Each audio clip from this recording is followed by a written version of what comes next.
everyone. Today we're going to read the book Tell Me Why I See Rainbows by Catherine Beaton. A rainbow at recess. No recess for Caitlin and her classmates this afternoon. They all stayed indoors because it was raining. Caitlin pulled out a piece of paper and her markers and began to draw. She was surprised when a ray of sunlight passed over her paper. She looked out the window and saw something else surprising. A rainbow! Look, she called. Ask questions. Do you think rainbows appear more often in the summer or the winter? Go online with an adult or visit your library to get the answer. When you find the answer, please leave it down in the comment box. Everyone went to the window and looked outside. A giant arc stripe with lots of colors was shining above the soccer field. Wow, Caitlin said. How does that happen? Her teacher, Miss Burton, smiled. Since the storm is over, let's go outside. I'll tell you about rainbows in science class later. Caitlin kept wondering about the rainbow. She could still see it in the sky. Rainbows appear when it is rainy and sunny at the same time. The right conditions. After recess, Caitlin asked Miss Burton where rainbows come from. Rainbows need two things, her teacher said. Sunshine and water. And both have to be there at the same time.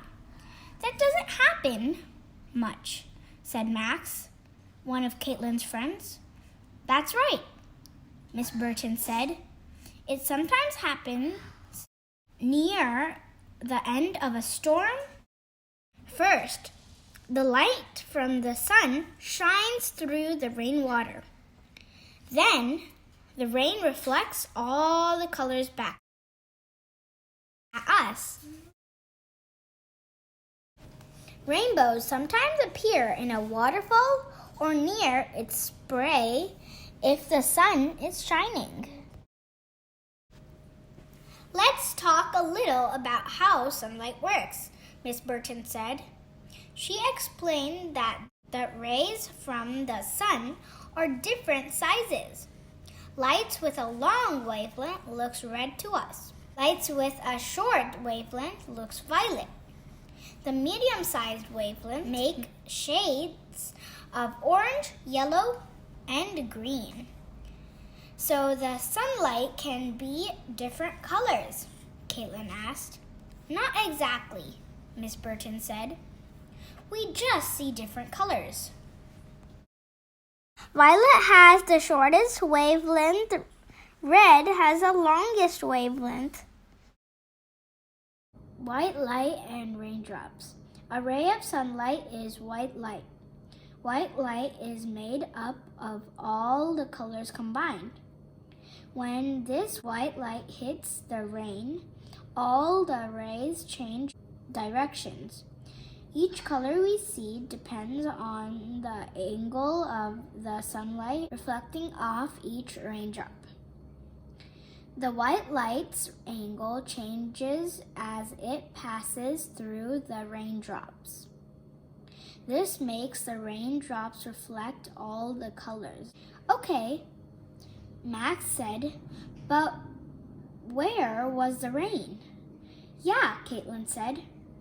It was sunny on the playground. Look, are there any colors that you don't see in the rainbow? When the sun's white light passes through the raindrops, colors are reflected. Right, Miss Burton said. The sun was behind us for a rainbow to appear. It has to be sunny where you're standing, but raining in the distance. So it was raining on the soccer field? Caitlin asked. Farther away than that, Miss Burton said. The rain clouds must have moved across town. But if the weather is exactly right, rainbows can happen anywhere in the world.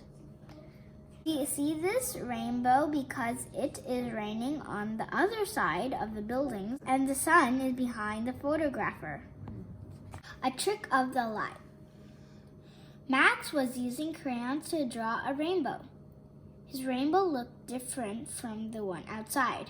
I only use my favorite colors, he said. That's very creative, Max, Miss Burton said. Then she told the class that the colors in a natural rainbow always appear in the same order. Drawing a rainbow with markers and crayons help you remember the colors of a natural rainbow. He wrote Roy G. Biv on the whiteboard. This is an easy way to remember the order of the colors. It stands for red, orange, yellow, green, blue, indigo, and violet. You can't always see them all, but red is always on top, and violet is always on the bottom. I have another question, Caitlin said. What's at the end of a rainbow? What holds it up? Make a guess. The colors in these two rainbows appear in the opposite order.